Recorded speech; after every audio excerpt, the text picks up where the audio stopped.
kasya na nga ba yung 20,000 pesos para mag-start ka ng sari-sari store? Ang sagot ko po dyan ay oo. Sa mga hindi po nakakaalam, ang tindahan ko po ay nag-start ng 20,000 pesos way back 2023.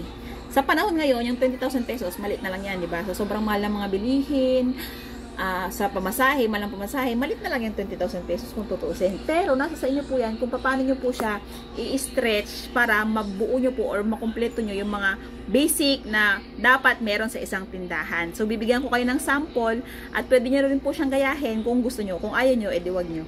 Ayan. So yung mga example ng mga items na mabilis ibenta, yan po yung mga everyday natin na ginagamit or everyday natin na kinakain. Sample natin, yung itlog, mga noodles, mga biscuits, mga tetra pack na mga kape, ganyan, mga, nasabi ko ba itlog?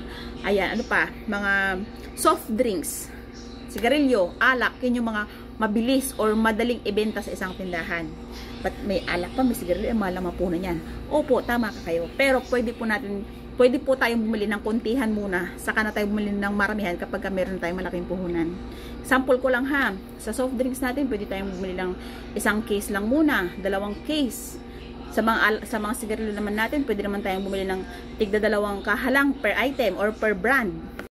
Tapos, siguro mga 1 week or 2 weeks, malalaman muna kung ano yung mga mabilis ibenta, yun po yung dagdagan natin para po hindi na tayo pabalik-balik sa mga palengke o sa mga supermarket na pinag-groceryhan natin.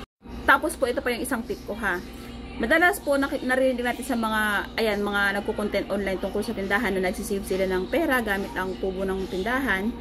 Pero yun po applicable lamang dun sa mga matatagal nang nagraran ang business. Kapag po tayo ay nag-start pa lang or bago pa lang po yung tindahan natin, hanggat maaari po, wag muna po tayong gumalaw ng pera galing sa tubo o sa puhunan ng tindahan.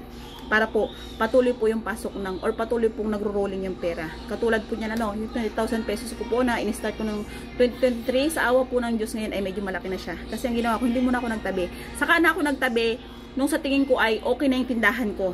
Paano ba masasabing okay na yung tindahan mo? Kapag kumpleto na yung paninda mo, nadagdagan mo na yung mga item na wala ka pa dati, kasi ngayon ay meron ka na. Tapos kumpleto na stocks mo, pero meron ka pa rin natitira sa kaha or meron pa rin ipon yung tindahan, doon siguro pwede ka na mag-save. Dati po wala po ako mga school supplies, frozen goods, wala pa po ako niyan. Yung mga steel wool, yung mga item baga na sa tingin mo ay hindi mabibili. Pero unti-unti po nagdadagdag ako kasi meron at meron din namang magtatanong or meron at merong bibili sa mga item na yan.